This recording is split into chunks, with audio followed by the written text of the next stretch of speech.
All right, well, we are now past 6:30, so I guess we should go ahead and get started. For everybody, so we're here for the River Falls Drainage Preliminary Engineering Design public meeting. This is the kind of wrap-up meeting for the preliminary engineering portion of this project. I'm Matt Spielman. I'll be hosting tonight. I'll go ahead and pass it over quickly to Lori to explain a little bit to you about how the Zoom meeting is going to work. Good evening, everyone.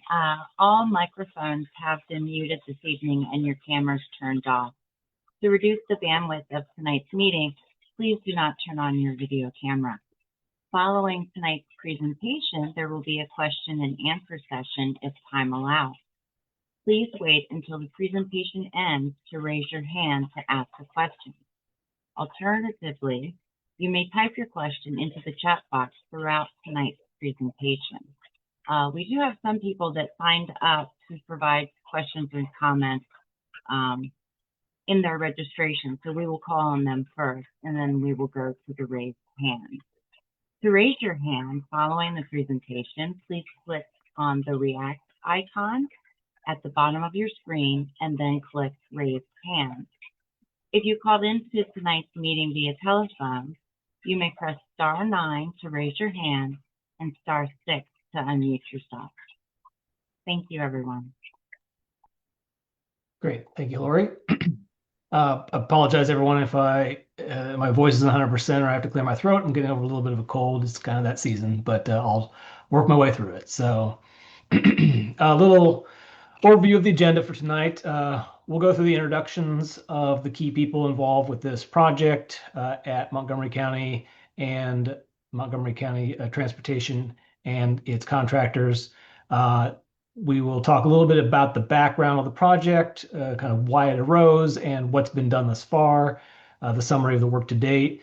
We'll go over the concept design, and then at the end, we'll have some time for a little bit of question and answer about the concept design. This is a summary meeting for the preliminary phase, and we'll be going over the next steps in the design process after this phase. Let's limit our questions and discussion to the design process in general. In past meetings and in individual comments, we've talked about individual issues. We won't really have time tonight to talk about individual issues. Hopefully, we will address most of those concerns, and if there's anything else, you can get in contact with us directly, and we can go over those. If you want to submit a question or comment, you can do so during the meeting, or you can go to the River Falls website, which is down there at the bottom, to access the question comment area and all of the project documents. So key organizations, so obviously Montgomery County Department of Transportation oversees the maintenance and construction of roads and storm drains. The Division of Transportation Engineering is the primary part of transportation that is involved with design and engineering. And under that is the Drainage Assistance Request Program. This program looks at drainage issues throughout the county and engineering solutions to attempt to alleviate drainage issues. That's kind of where this issue originated with Montgomery County Department of Transportation. Some key personnel. Dan Sheridan, who's on camera now. I apologize, Dan. You're actually the chief engineer now of Montgomery County Department of Transportation. So Dan recently got a promotion. I forgot to update him on the slide there. Kyle Hanley is a transportation engineer, engineering engineer, and the DAR Drainage Assistance Request Program project manager. I'm Matt Spielman. I'm an in-house drainage consultant for the Drainage Assistance Request Program. I handle most of the public outreach and evaluations and public meetings. Bill Park is the DAR program consultant and the engineering services manager at GPI, which is the primary engineering consulting firm that has done all of the design for the DAR program and for River Falls. And then special thanks to Lori. She helped set up this meeting. She's the only one of us who knows how to do it, so she's definitely important to this process. So why are we here? Well, the neighborhood's experienced a lot of flooding in the past. So in the past 5 to 10 years, we've had a lot of major storms that have caused flash flooding throughout Montgomery County. We've had particularly bad incidents of flash flooding in River Falls, particularly at some of the locations that you see on your screen there, Coach Street, Stable Lane, as well as up on Hackamore, River Falls Drive, and a couple of other places. A couple of storms of note in July of 2019. There was a storm that exceeded the 1,000-year return period. We'll go over a little bit of what that means later. In September of 2021, Hurricane Ida exceeded the 200-year return period. The county standard for new storm drain systems is only the 10-year or 10% storm. What that means is a design storm is a probabilistic return period. What that means, for 10 years, there's a 10% chance of a 10-year storm happening in any individual year. That doesn't mean that you should expect that storm to happen only every 10 years, but that every year there's about a 10% chance of it occurring. This then applies to the 100-year, which is a 1%, or the 1,000-year, which is a 0.1% chance occurring in any particular year. The probabilities are based on past observational records. Based on the model that you're using, these are updated at different intervals. The model storm is a 24-hour storm, so this is looking at rain happening over a 24-hour period. When we start to run into problems in our modeling is when we're looking at unusual storms that we've been having recently. These short duration downpours, for instance, Hurricane Ida, some of these storms that only last half an hour to an hour, but drop 3 to 5 inches of rain, are very difficult to model and can cause unpredictable flash flooding. There have been at least 5 storms in the past 10 years where the rainfall significantly exceeded the 10-year storm design capacity, including 3 just last summer where different parts of the county had flash flooding due to the storm drain system having exceeded capacity. So the drainage system is designed for a specific return period, which is the 10-year design storm. This is pretty standard practice across Maryland and the country. This applies only to new construction. There is no standing mandate to upgrade existing systems to meet existing standards. Building a new system is much easier than constructing or upgrading an existing system. Once a new system is built, when there's nothing there, when there's no houses, when there's no roads and things like that, when you have an existing neighborhood with a lot of houses, with a lot of landscaping and trees, it becomes much more difficult to upgrade these systems to a higher standard. These difficulties are acknowledged by the county. The county's comprehensive flood management plan is looking at a number of different ways to assist with flooding throughout the county, be it changing standards for new construction, ways that we can help with existing neighborhoods to upgrade their systems, ways that individual homeowners can protect themselves. You can see all of these, all this information at the Montgomery County Flood Management website shown there on the slide. So during the study period, which was before the preliminary engineering, a number of locations within River Falls were identified that were at flood risk. So on these maps that were in the report, you can see the blue areas marked are what we call a sump. So this is areas where when water enters, the only way out is through an underground storm drain system. It cannot flow over the surface out of these areas. So we can see in the upper part of the neighborhood, near the community pool, Coach Street, River Falls Drive, Hackamore Drive, there's all these sump areas where water will sit if it's not flowing through the storm drain system. Same thing in the lower area. You can see there, obviously, the C&O Canal is a place where it will flood, as well as behind MacArthur Boulevard. But then there's some locations behind Stable Lane on Masters Drive as well that can hold water in a storm without, unless it goes through the storm drain system. In the past few years, we have completed a couple of different projects in the lower part of the neighborhood to attempt to improve part of the system, one on MacArthur Boulevard and one on Stable Lane. The Stable Lane project was to improve the entrance to a storm drain where the stream on the private property enters into the storm drain system, as well as to readjust a pipe elevation on Stable Lane that was causing a clogging issue. Neither of these were meant to significantly increase the capacity of the system, but to improve the efficiency and to reduce the frequency of clogging. We also excavated out a lot of sediment from the MacArthur Boulevard culvert that receives water from River Falls. This system was clogged up primarily due to a washout of a road during a heavy storm. So we went in there and excavated this out. It's working a lot better than it did before. And so the capacity is back to where it should be prior to that clogging. Just a quick summary of the study that happened. The 2022 study indicated there were multiple sections of the storm drain system throughout the neighborhood that are below the current county design standard, the 10-year 10% storm. Again, it's not necessary that the county upgrade all systems to the current storm, but because of the flooding, we looked at it as compared to the existing system, and it is below the current, several sections are below the current design standard. Because of these results, funding was approved for a preliminary engineering design and final design in 2024 for the storm drain improvement and stormwater management study design. Full study and the past presentations about this issue can also be found on the River Falls website if you want to see what's been done thus far in more detail. Here's the way that this is all laid out.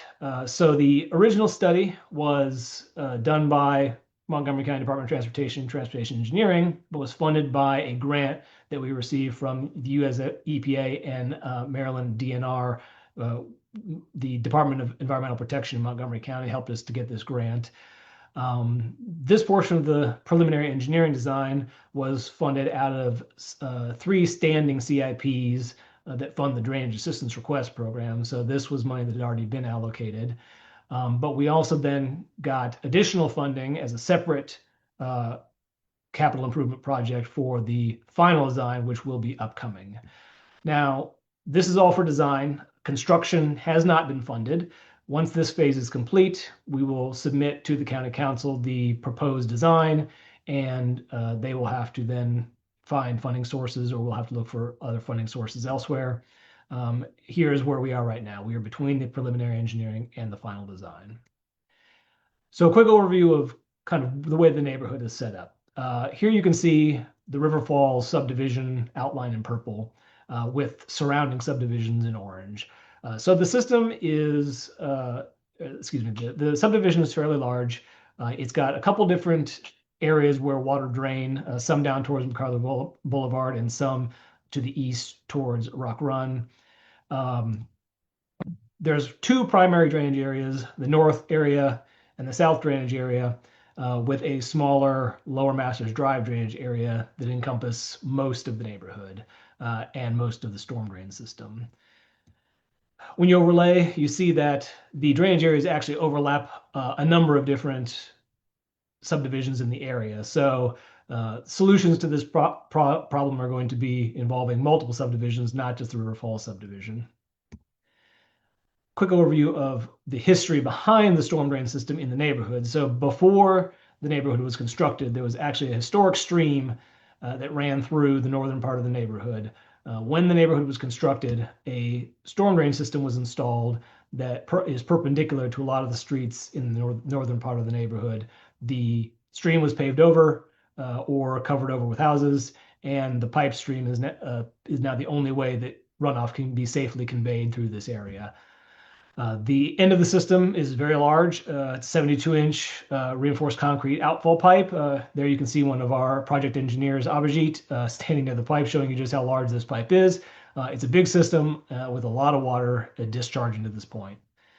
Something similar in the south, we've got a historic stream that ran through the southern part of the neighborhood. However, in the south, only a portion of this system was piped up above and below the portion of the stream that still exists. This existing stream is on a piece of private property that flows through woods. All of this is protected, but it is all a private stream.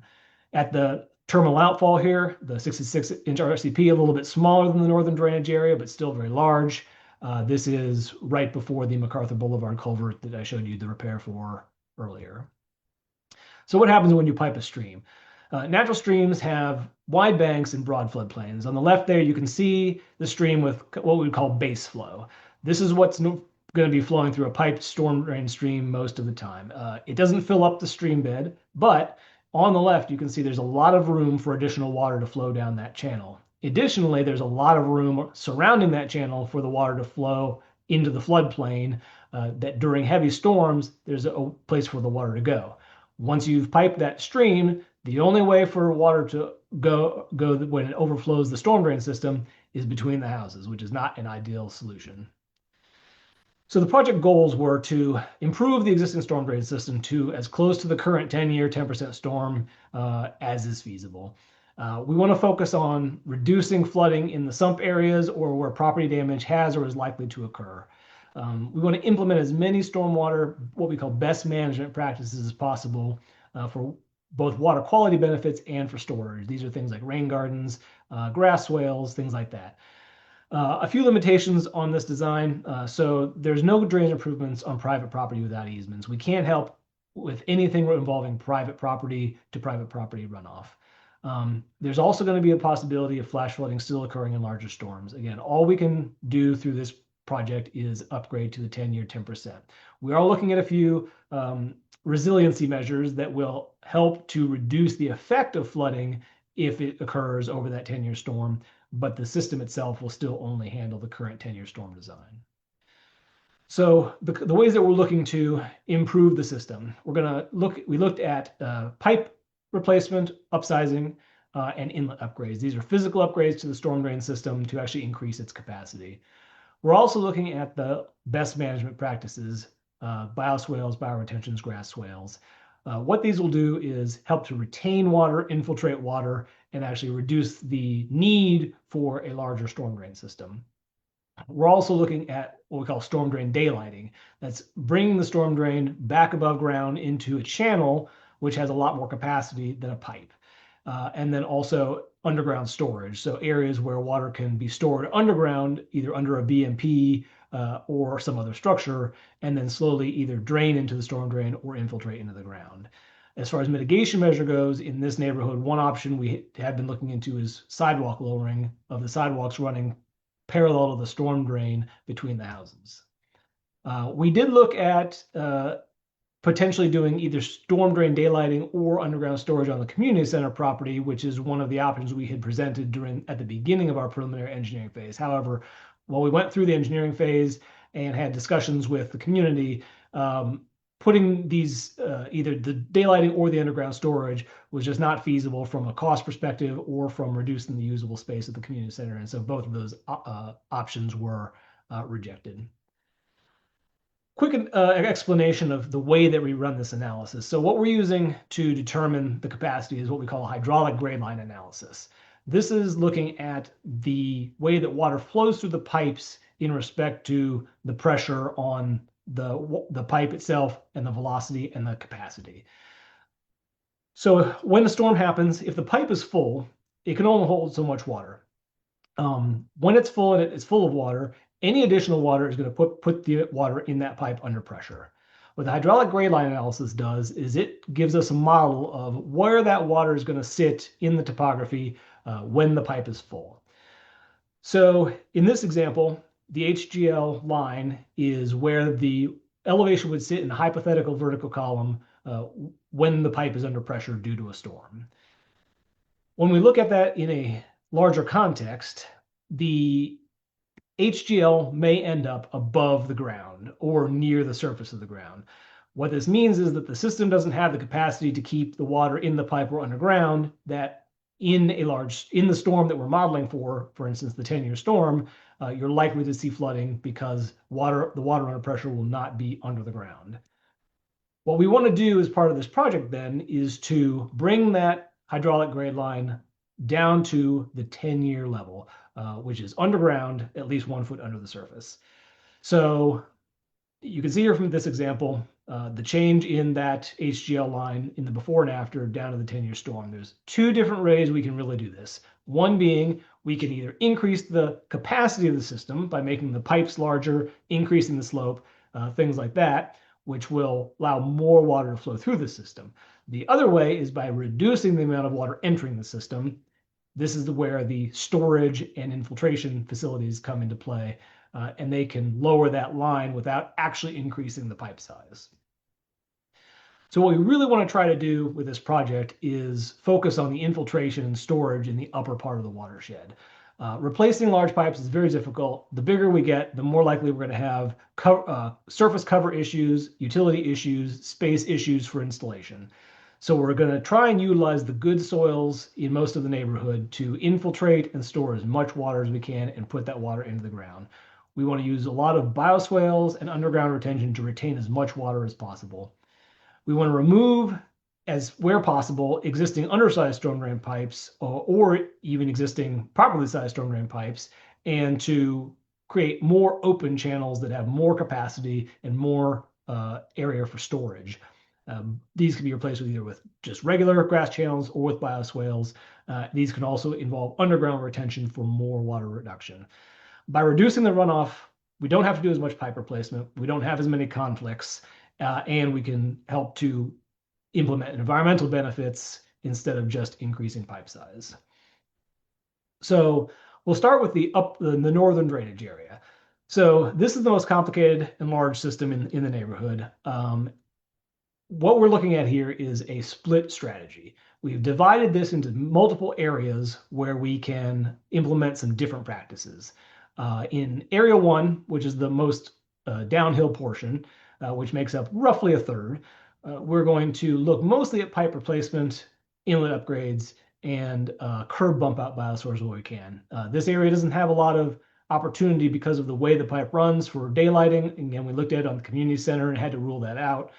So mostly what would happen in this lower area is going to be pipe replacement, but then with curb bump out bioswales where we can. In area 2, we're going to be looking at a couple of different options, bioswales and other BMPs being one, but we'll talk a little bit later about an idea we have for daylighting the stream along part of Rock Run Drive, and then also integrating some underground storage. Area 4 there is just called out in that there's a particular section that, because it's mostly private property and has steep slopes, there's just limited opportunity there for us to do a lot of upgrades. So that area, there's not a lot going on in that area. We just wanted to point that out, but most of that area will be treated by any of the upgrades and improvements we do in area 2. And then area 3, which is the most upper area, is primarily going to be bioswales, other type of BMPs for infiltration and retention in that upper area to try and lower that curve before it gets into the storm drain system. So looking at area 1, the lower part, you can see there in yellow, if we're doing BMPs and pipe replacement, that is an area where we're going to have to replace the pipe. Basically from the outfall up to Horseshoe Lane, the pipe would need to be replaced. We also need to do a parallel pipe installation along Coach Street because of an issue with the utility there that we'll talk a little about later. And then you can see also on this map in green locations where we have selected as ideal opportunities to put in some curb bump out bioswales. Area 2 in the middle, again, if we're going with a BMP and pipe alternative, there's going to be a significant amount of pipe replacement along Rock Run Drive. We're also going to be looking at the possibility of doing bioswales in parts of this section, as well as grass swales along Rock Run Drive. One of our big issues with putting grass swales along Rock Run Drive as it's currently set up is that there's a lot of utilities along the edge of the road. We can't put in a lot of a very deep swale or deep infiltration facilities due to these utilities. And we'll talk about our solution a little bit later on. And then in the area 3 is mostly going to be bioswales and grass swales for infiltration and runoff retention. In this area, we're still looking into the possibility of removing some of these pipes and installing surface channels instead, or utilizing the bioswales as the conveyance instead of the pipe. We still need a little bit more information. So right now we've just got it shown as bioswales, but we will be looking at whether some of these pipes can be removed and used as surface channels during the final design phase. In the southern drainage area, it's a little bit more straightforward. There's not a lot of opportunity for any particularly interesting changes here. We can't really do any stream daylighting. It's going to be pretty much straightforward with curb bump out, bioswales, and then a few sections of pipe replacement. Most of the HGLs actually worked out pretty well down here. When we do a few select pipe improvements, such as a couple here on Hackamore Drive and some down here on Masters Drive up to Stable Lane, most of the system actually ends up working. So if we can do a small amount of pipe replacement, I'm going to say small, but it's still going to be a decent length of pipe down here. But this amount of pipe replacement and some BMPs in this area, we should be able to bring this portion of the system to the 10-year storm without too much additional work. Just going over what these options kind of look like. Pipe replacement, pretty straightforward. We're going to dig up the existing pipe and put in something bigger. This is not our preferred option. Obviously, it's disruptive, expensive. It's just speeds up water. It moves it through faster, but it can cause more issues downstream to the streams beyond the outfall. Inlet upgrades. So we've not evaluated individual inlets yet. That's going to be part of the final design where we actually model every individual inlet for what we call spread, which is basically the way the inlet functions when water is sitting on the street. Because the inlet itself has to be narrow, the inlet can be a restriction point getting water into these systems. So as part of the final design, we will be selecting all the inlets that we think we can upgrade to get more water into the system more quickly and flagging them for upgrade. The sidewalk lowering that I talked about for the resiliency, we are looking at the 3 different sections of sidewalk between Horseshoe Lane and Hackamore Drive. These sections of sidewalk run through existing county right-of-way with the existing storm drain. What we'd like to do is actually lower these sidewalks down so that if we have flooding on any of these roads, instead of flowing onto private property, the water is going to flow down the sidewalk. This is going to be a good solution for those large storms where the storm drain system capacity is exceeded, but it gives us a little bit of extra wiggle room so that the water is flowing through a safe channel instead of onto properties. Again, this is for resiliency. This is a measure that we should be able to implement that is beyond the 10-year storm drain design capacity to at least make flood events safer for surrounding residents. Just as an example of one place where we could do it, this is the sidewalk between Code Street and River Falls Drive. You can see here a localized high point where water has difficulty getting down. As part of the project, we would be lowering and evening out the slope of the sidewalk so that water could flow more easily from street to street down to the bottom of the drainage area. Bioswales, bioretentions, you've probably seen these around the county. Here's a couple of different examples of work that transportation engineering has done over the past few years. A lot of different types, a lot of different ways to plant them, a lot of different configurations, sizes, lengths. These are great. They store a lot of water, a lot of infiltration into the ground. They provide filtration. They provide wildlife habitat. A lot of benefits to putting these in. They also help to lower that curve down and prevent the need for as many pipes, and they protect downstream streams from erosion. How the microbioretentions and other BMPs work. So there's a lot of different ways that these help with stormwater. Obviously, the first one is surface storage. So water just sits within the facility on the surface, and it holds it there until it drains out. What this has a couple different benefits. It helps to hold the water back from going into the storm drain system. It also allows sediment to filter out and to settle within the facility instead of going into the storm drain and eventually into the stream. Under the surface, you then have the storage media. This is a porous media, usually a combination of a light soil and gravel that allows a lot of water to soak in and then slowly infiltrate into the ground or be released through what we call an underdrain. Outside of that is the infiltration area. So these are soils, usually identified ahead of time as well infiltrating soils, where water from the facility, either the surface storage or the media storage, can then soak into the ground over time instead of flowing into the storm drain system, providing groundwater recharge and filtration. And finally, the plantings, which also help to remove nutrients from the water, absorb water, and provide wildlife habitat. A much simpler type of practice is just the grass swale. Similar benefits, it can be constructed in a similar way, either with or without the underground storage. It allows surface storage, it allows some infiltration. It does not get the benefits of the water-loving plants, the wildlife habitat, but it is mowable and a more applicable practice in some circumstances. Why these are essential to this project. So the runoff reduction. The BMPs store and infiltrate water, allow us to upgrade fewer pipes, less disruption. The environmental benefits. They treat the water for sediment and nutrients before they reach the streams, add local biodiversity. And then a big component is that we can get financial assistance to install these. There are a lot of grants and other funding sources available for BMP installation, for other environmental stormwater solution installation. Pipes, basically, the money would have to come from just general storm drain infrastructure funding.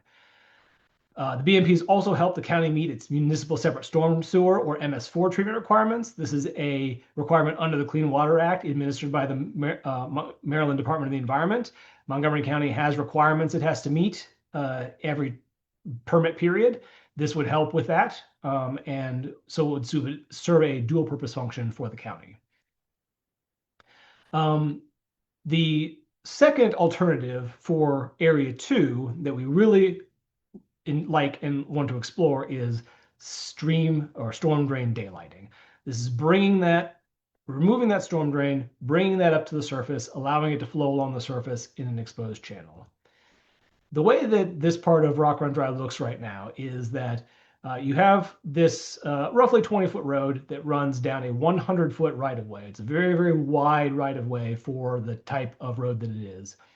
On the right-hand side there, which is to the south, you can actually see the existing utilities which do not run under the road, which is a fairly unusual circumstance. Normally, the utilities are put underneath the road.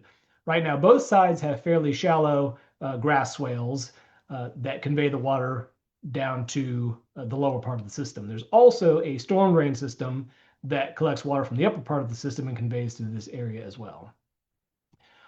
What we would actually like to do is remove the existing storm drain system in this portion of Rock Run Drive and put in a surface channel. So here you can see the location of the existing utilities and the existing storm drain with the existing roadway. What we are proposing is actually a relocation of this roadway about 20 feet to the south. What this will allow us to do is remove that existing storm drain and add a very large swale to the northern side of the road. This swale is going to allow a large amount of surface storage of stormwater during these storms, as well as a significant amount of underground storage.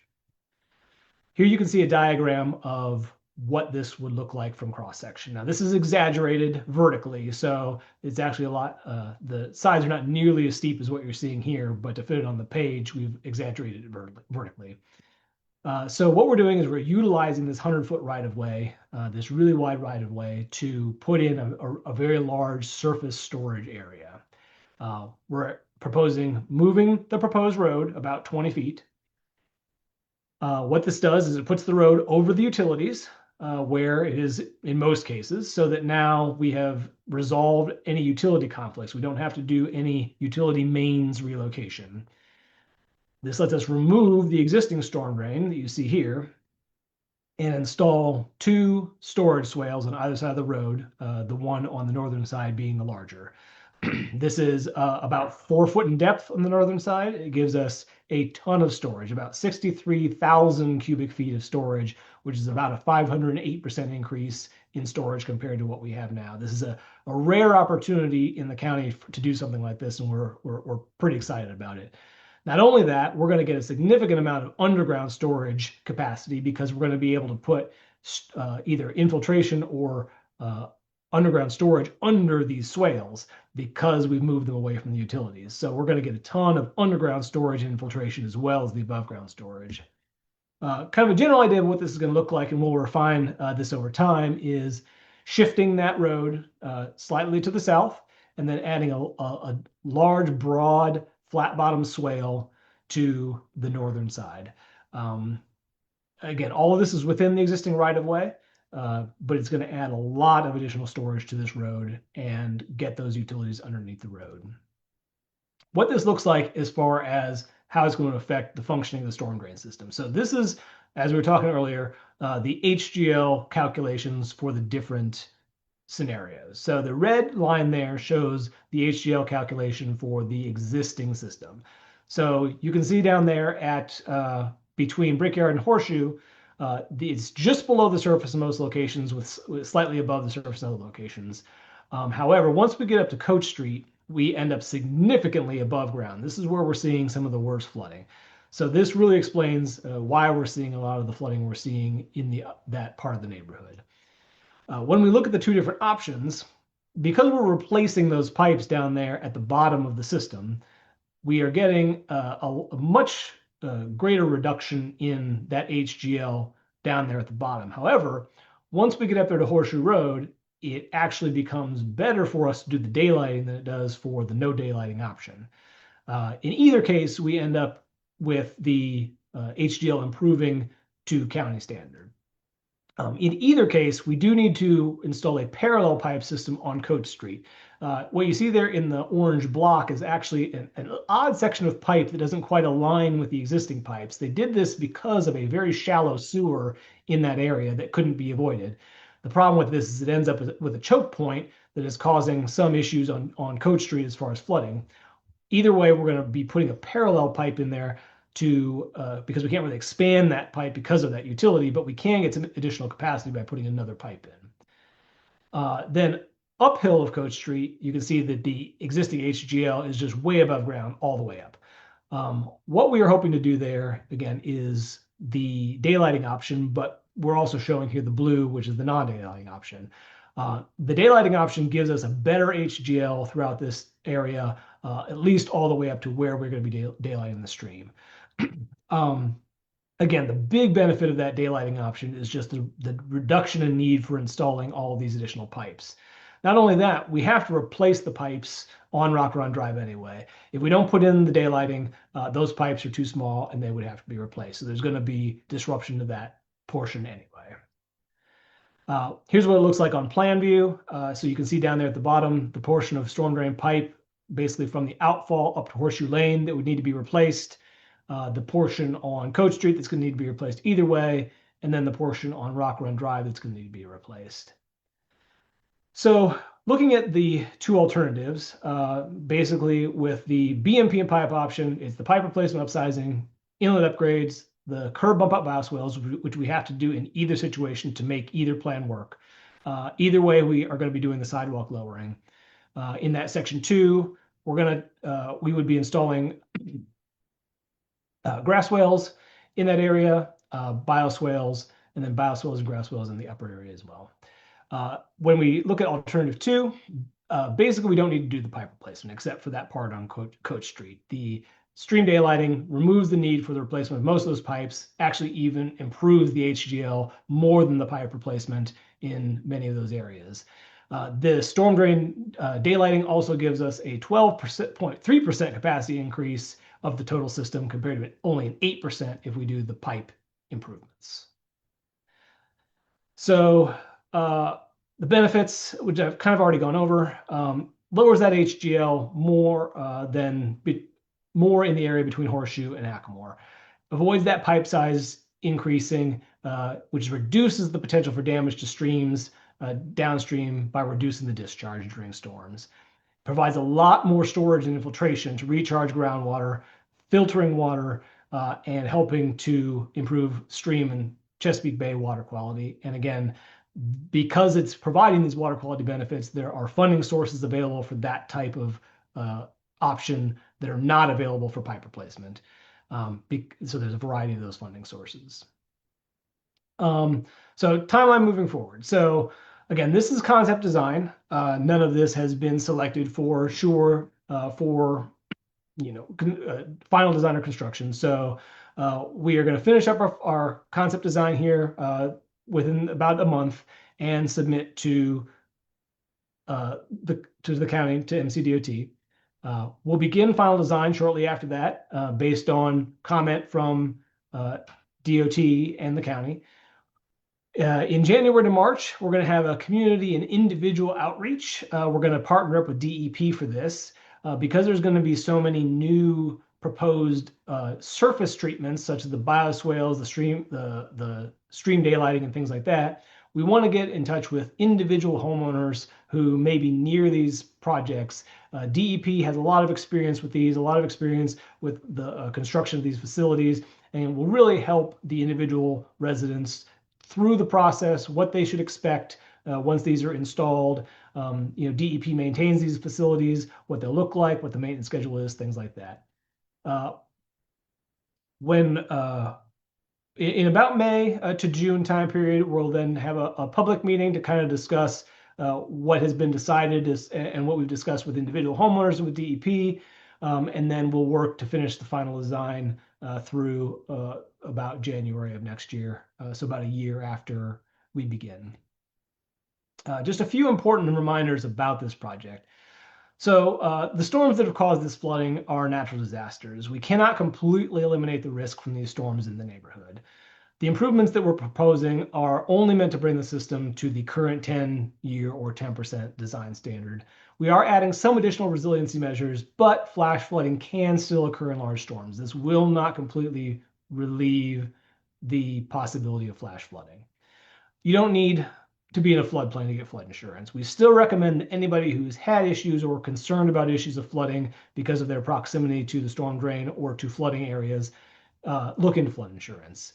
The Maryland Insurance Administration has resources to assist people with obtaining insurance. The Montgomery County Office of Emergency Management and Homeland Security also has more resources. And you can find a lot of good resources at montgomerycountymd.gov/flooding. And how everyone can help. So the reason for all this flooding is because we've developed what used to be a natural setting into something with a lot of impervious surface, roads and houses and things like that. Everyone can help with runoff. We can help by reducing the amount of impervious on the property, removing any pavement and things like that that are just not necessary. We can install pavers, pervious pavers, instead of concrete asphalt, or replace existing with pervious pavers. You can increase the retention time of water on your property by installing BMPs and stormwater management practices such as rain barrels, rain gardens, tree plantings, conservation landscaping. Remember, everything helps. Reducing runoff throughout the neighborhood in as many small ways as possible can make a big difference when it's all combined together in the final result. The county does offer assistance, both planning and funding environmentally friendly stormwater management practices through the Rainscapes program, which can be found on the Montgomery County website. So that's all I have for today. I guess we'll open it up to questions. And if Lori, if you wouldn't mind taking charge of that, we'll try to answer as many as we can. Absolutely. We do have a few people signed up to speak tonight. So let's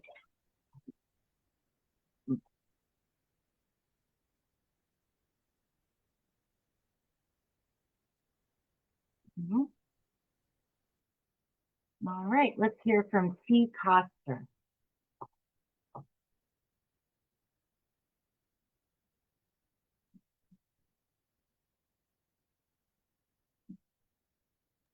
Can you unmute yourself?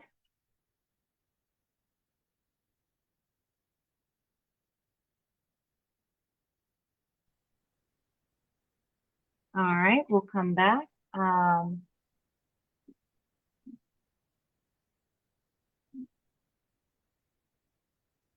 All right, let's hear from Patrick Sadre.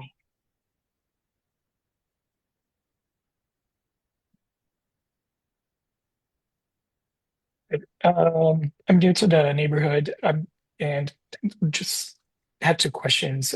We talked about the advantages of the stream daylighting. Um, would you mind touching a little bit on what would be the disadvantages of that for the rest of the community? And does anybody have a say on which options you guys are going to choose? Yeah, so we're going to be doing additional community outreach, particularly along Rock Run Drive, with the affected residents and kind of discuss in more detail what that would entail. So, I mean, disadvantages for the people living nearby, the primary one being just the disruption of the construction, as well as the shifting of the road. Some people's driveways will be a little bit longer, some will be a little bit shorter. We will have to probably end up removing some trees and plantings in that area. As part of the project, we would replant, but obviously if there's something larger, it would take it a while for it to regrow. So that's probably the primary disadvantage. As far as flood concerns, I mean, there's no concerns there. The existing system is already undersized, so there's probably flooding in that area anyway. This new system is just going to hold a lot more water, so that's really not going to be an issue. So, like I said, the primary issue would be just for the people who lived right there would be the disruption. But I think that again, we'll discuss that with those affected individuals and hopefully allay those concerns with how we're going to help make it look afterwards, and hope it in general it's going to be not just an improvement in stormwater and visuals on that street, but will help out the whole neighborhood. Okay, next we'll hear from Ariana Caprioli.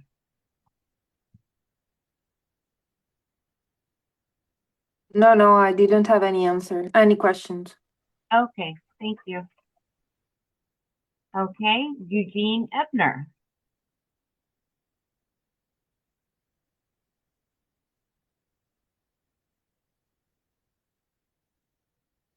Thank you. I was having trouble unmuting the program. Thank you very much, first of all, for providing the briefing. We really appreciate the time and effort you put into this. I have three questions, somewhat related. The first is, how does this project relate to the overall comprehensive flood management program that the county is undertaking? And is this project still intended to be a model for the county storm mitigation, other storm mitigation projects? And finally, what are the latest cost estimates for actually going to construction for the project? Sure. Okay. First one. Yeah. So we've been coordinating with the team doing the comprehensive flood management study, both on our methodology and as using this as a potential example. I think that especially the stream daylighting option, which again we're really hoping to push hard with the affected part of the community, is a unique opportunity. The comprehensive flood management study people, it's really hard in these older neighborhoods. River Falls actually has it, let's say, relatively easy, but it's a fairly open neighborhood. A lot of the neighborhoods in the more urbanized parts of the county, it's very difficult to get solutions that will really assist in reducing runoff. It's really that all of the above approach of stormwater management, storage, and pipe replacement where we can to make this kind of thing work. All those components have to work together to reduce that runoff value down to where we need it to be. Just putting in the pipes, not only is it expensive, but it's in many locations very difficult because of existing utilities, existing ground elevation, things like that. But also it just discharges more water into streams, and stream erosion is another major issue that we're having in the county. So, that's really, again, we're working closely with those comprehensive flood management people. This is definitely going to serve as an example in methods that we can use in other neighborhoods to reduce flooding. As far as the existing cost estimate, we're looking at probably somewhere between $4 and $5 million for either of the two options in the upper part of the neighborhood. Probably something similar down in the lower part of the neighborhood. So, we're probably somewhere between, So we're probably somewhere between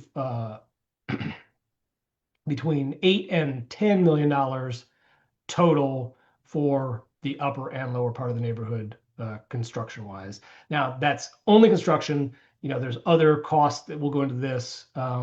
Again, the final design is funded, but there could be unforeseen things like utility relocations that we didn't expect, or permitting requirements that need to be met, or things like that could add additional cost. But that's our current estimate. So it's lower than previous estimates that we had, especially based on the underground storage option on the community center property. So hopefully it's a little bit more palatable. Dan, I don't know if you want to speak any more to that.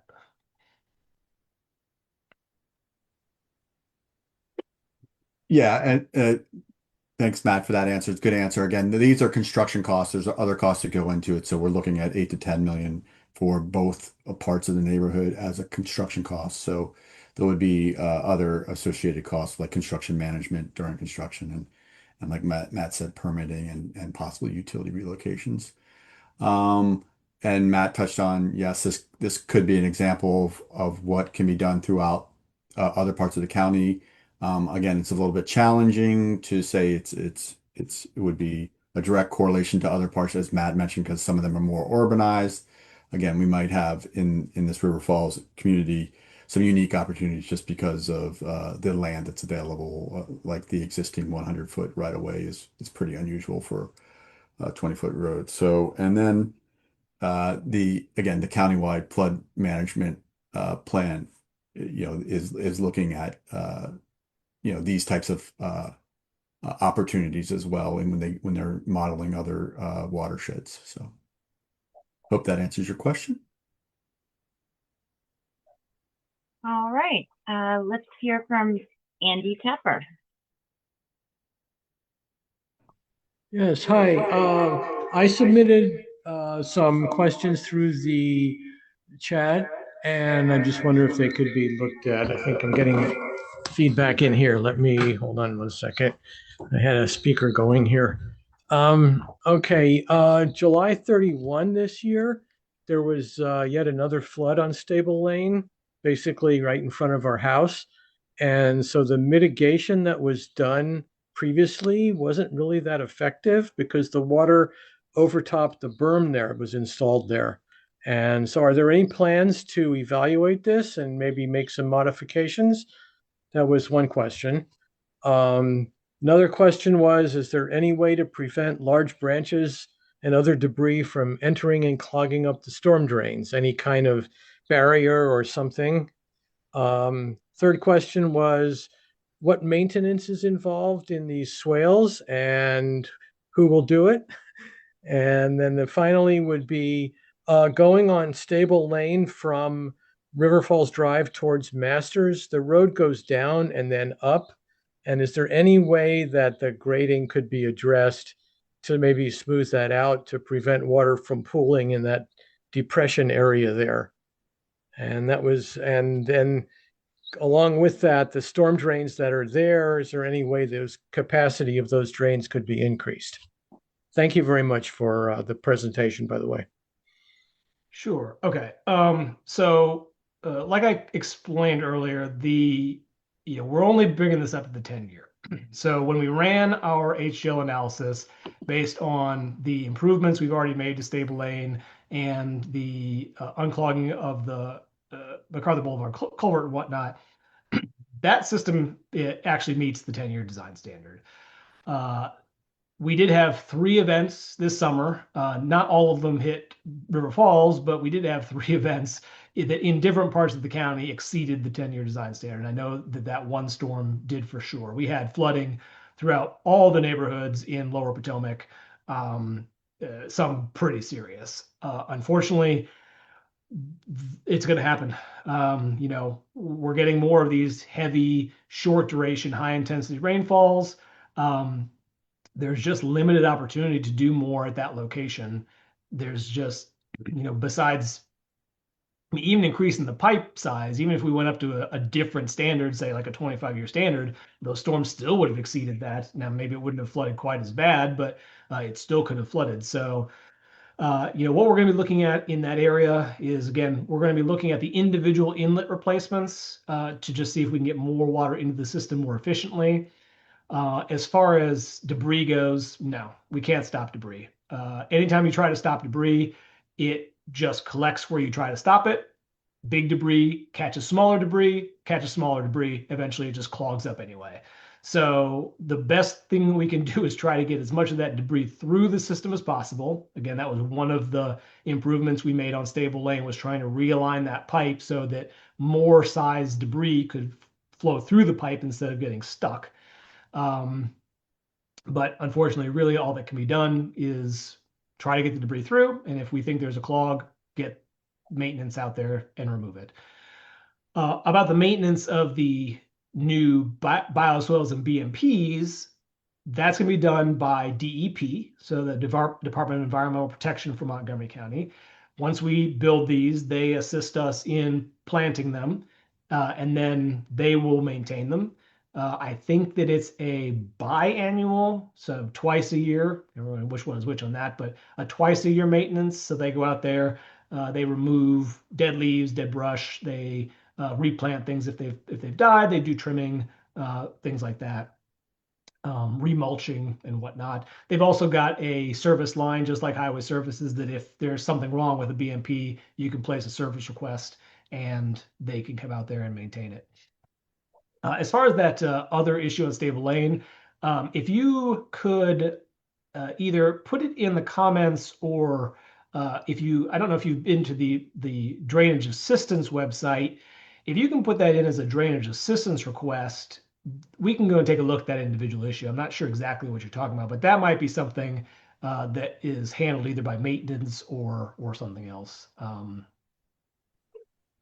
Dan, were you gonna? Yeah, Matt, I think, and I don't know, we have to look at it. It sounds like that area. I think he said it was along Stable Lane, and I forget between what cross streets, but it's probably one of the sump areas that we've identified, right? And those are the areas, it sounds like that's what it is. It's like a relatively low spot along the road Okay. between 2 points that he mentioned. But if we get that information, again, we verify, again, all these options that we're looking at and those are those sump areas that Matt, one of the earlier slides in the show, identified those sump areas, and it sounds like that's probably one of them.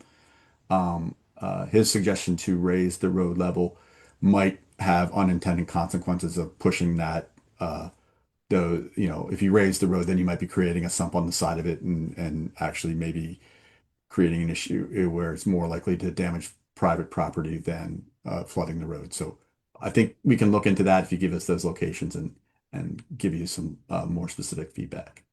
Yeah. If it's a sump where there's a storm drains at the bottom, no, we won't change the elevations there. That's the way it needs to function to prevent pushing that water somewhere else. But if what we're talking about is there's a localized area where the pavement's just a little too low and it can't get to the drain, that's something different. But yeah, if you wouldn't mind just getting us the information about which area you're talking about, we can look at that more closely. Yeah, and it could be such thing as adding a couple inlets or increasing the length of the inlets that are there that could help in that situation as well. Yep. All right, we've got Jeff Watson. Hi, thanks for the presentation. Really informative. I haven't been following this too closely over the last few years, but I'm just curious, and I apologize if this has already been covered, but just to maybe clarify, are you anticipating or contemplating any expansion of public rights of ways for any of the recommendations that are currently proposed in the concept design? Or will No. all of the work be done within existing public right of ways? So all the work will be done within existing public right of ways, with possibly the exception of a few areas we might need to pick up some temporary construction easement just to access and do the construction. We might need to get some temporary area to work in, but I don't believe currently we are looking at picking up any permanent easements, and we're definitely not looking at any expansion of the actual right of way itself.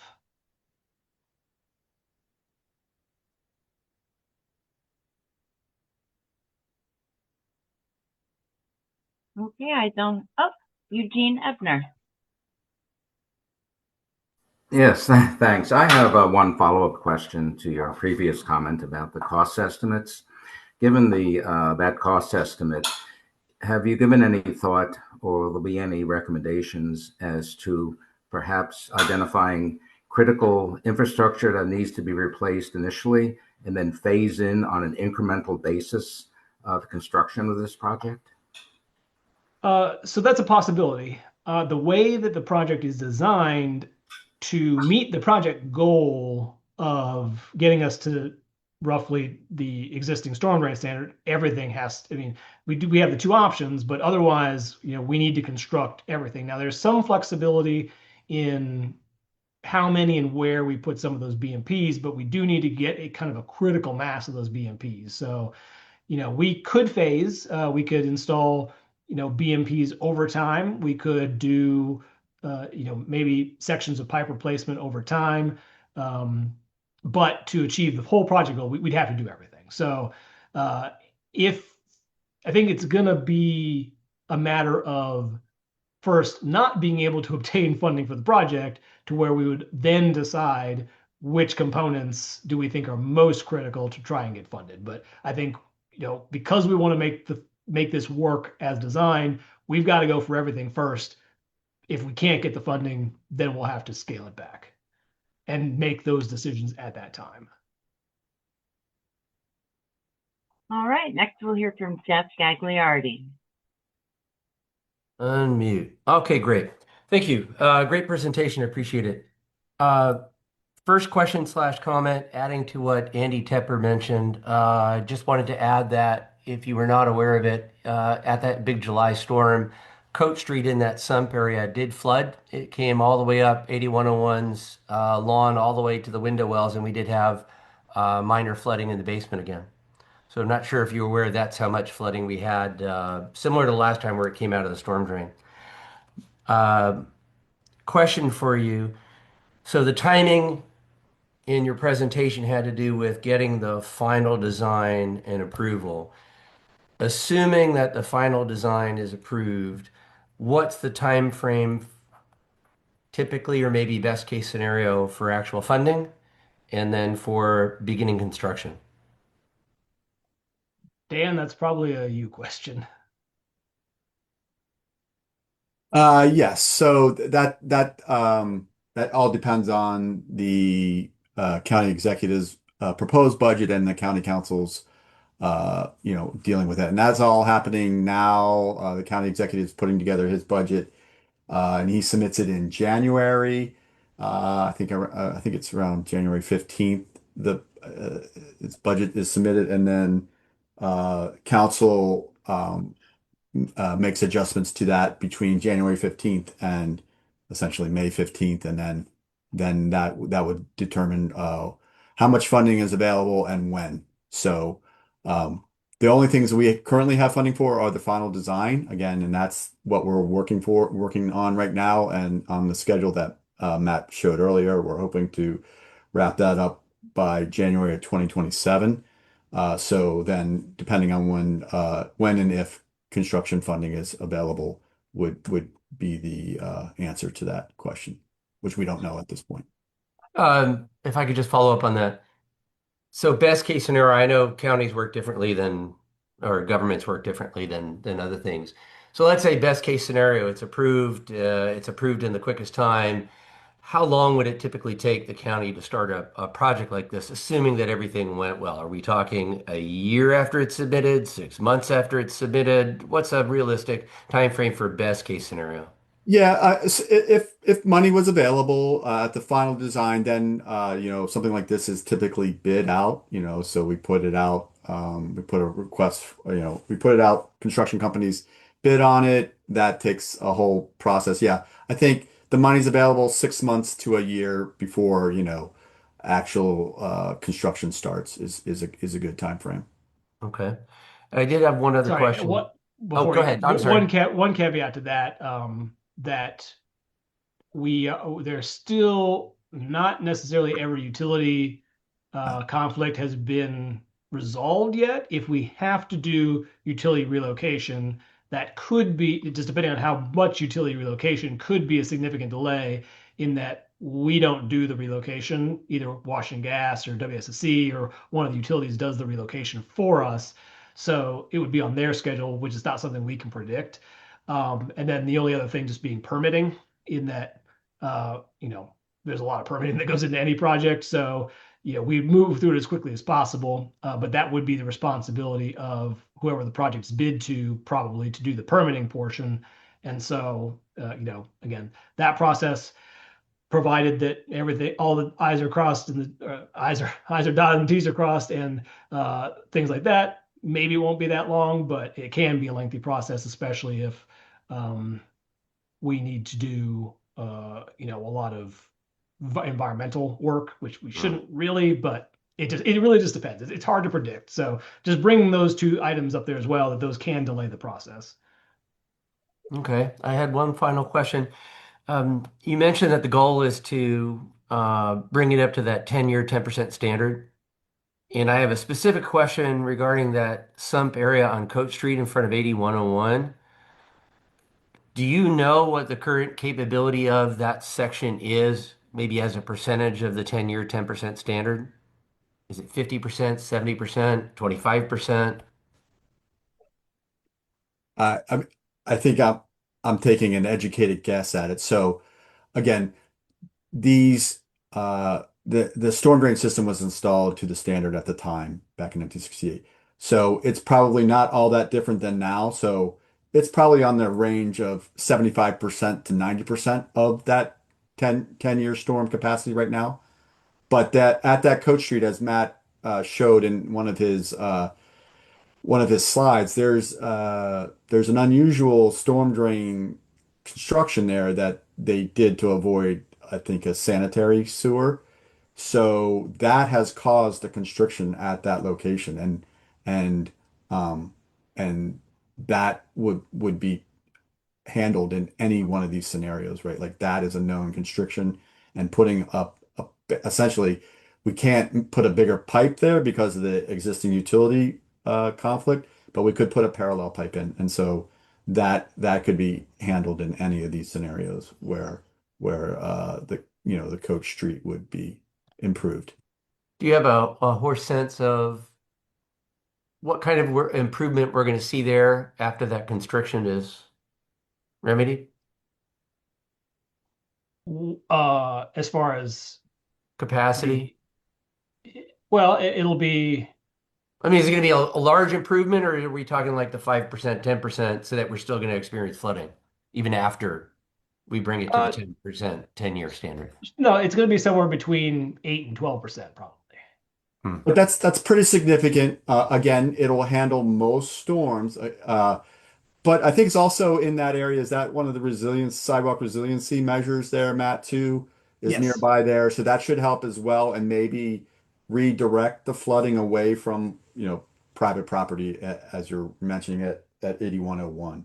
Because So currently in the 2019 storm, once it did flood up from the storm drain in front of 8105 Coach Street, it came over up 8101, blew through the basement, out the yard, and then followed that sidewalk through to Horseshoe. So it did want to go there yeah. eventually.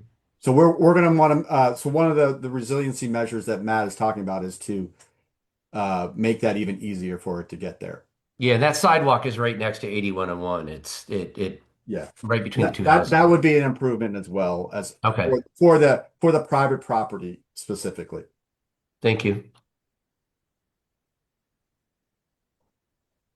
Okay, we have a question in the chat from Thomas Cross. What would the team put the odds of this getting funded at this point? And if it doesn't get funded, what are the neighborhood's options then? If I can give odds for it, I would say that the odds are better in our revised design for a couple reasons. One being it's less expensive than our previous design was. And because we're integrating so many environmental components, it gives us opportunities to look for funding elsewhere that's not just from the county appropriations. There's a number of grants given out by various agencies, Chesapeake Bay Trust. I mean, just as one that we could potentially get part of that funded from sources other than county tax money. And then again, because we are contributing to the MS4 program, funding that is not necessarily already funded, but the county needs to spend enough money to meet their MS4 requirements. So there is an incentive to potentially use some of what would have been spent anyway on this project as well. But as far as odds go, I don't know if I can say, Dan, maybe you can clarify that a No, little bit. it's nope, nobody knows that. So, but right, Matt's right in that if we can have a design that has potential for outside sources of funding, that improves any project's chance.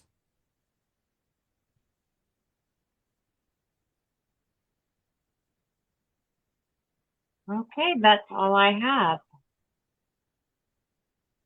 Okay. Well, I appreciate everyone coming. Like I said, this presentation, our past presentations, the reports, everything about this project is all available on the River Falls website. Let me go back to a page that's got that on there so that you can remember where it is. But I'm sorry, Matt. We do have another question from Andy Tepper. Sure. He would While I like look for to this, know. go ahead. Go ahead. Sorry, go ahead. I said, while I'm doing this, you go ahead. Okay. Can a covered trench with holes for water entry be considered along the sidewalk? This could give a way for water to enter and flow to the drain.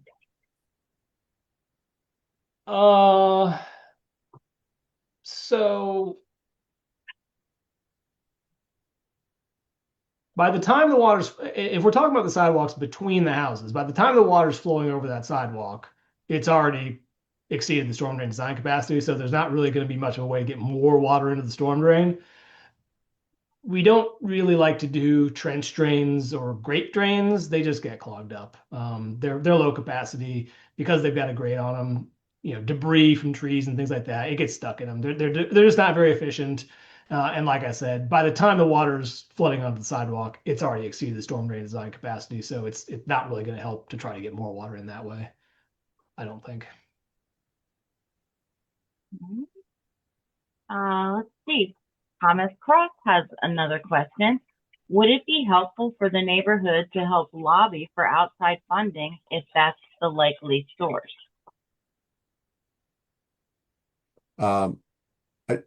It's not really lobbying for outside funding like that. Of course, you can, if the neighbor could help, we'll see that. But those are typical grants that we, again, US EPA has for, again, water quality and things like that, that the county would just submit, the project to see if it qualifies. And it's a competition thing for those things. So I don't know that lobbying helps that. Okay. We also have another question from Eugene Ebner. Yes, thank you. We've been getting a lot of questions about the trees with the white strings around them. Can you tell us what the status of that effort is and what your findings have been so far in terms of how it relates to the entire project that you're looking at? Okay, so yeah, the trees were flagged for identification purposes. That's one of the ways we selected which sites we think are ideal for the BMPs. We want to avoid removing street trees where we can. So those, pretty much every tree within that might have been within the area of the project was tagged, ID'd, measured, and put into our survey so that we could then, when designing, avoid them. As far as I know, they are done with that. So I think those flags can be removed. I can give a follow-up email to confirm that, but it's been long enough. It's probably okay to do that. But again, it's just ID. We've not. There's nothing has been done indicating anything will be removed or anything like that. It's only for our information gathering purposes. All right. Andy Tepper would like to know, can the berm in the Stable Lane project be raised? It might help to prevent overtopping. Probably not. So right now, I mean, a berm like that trying to hold back water is not ideal as it is. Anything higher is going to be considered a dam. And once we get to dam, we have to go through dam breach analysis and a bunch of engineering things and you don't want a dam behind your house. It's honestly more dangerous than having that overflow during a storm. So I would say no. The berm is there because it's there, but we really can't raise it anymore without really increasing the danger of that situation more. And it's nearly impossible to permit something like that, especially behind a house.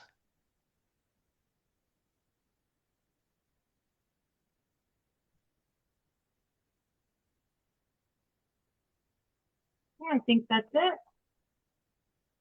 I just want to Okay. thank everybody for their time tonight. We appreciate all the questions. And if you think of anything afterwards, please send us an email and we will respond to it. Appreciate Yep. everybody's time. And as always, if there is a small drainage concern that's related to, well, number one, if you need any maintenance done, if there's a storm drain that's broken, anything like that, 311 ask for storm drain repair. That'll get you to Highway Services, the Division of Highway Services. They're the maintenance crews. They can come out and take care of issues with paving, take care of issues with damaged storm drains, all that kind of stuff. If you have a drainage issue that's relatively small, that you think hasn't been addressed, again, you can contact me directly, or if you go to the drainage website, you can put in a drainage assistance request and we can take a look at it as well. If you think it hasn't been addressed by this, or if it's something that might be unrelated to the main flooding issues in the neighborhood.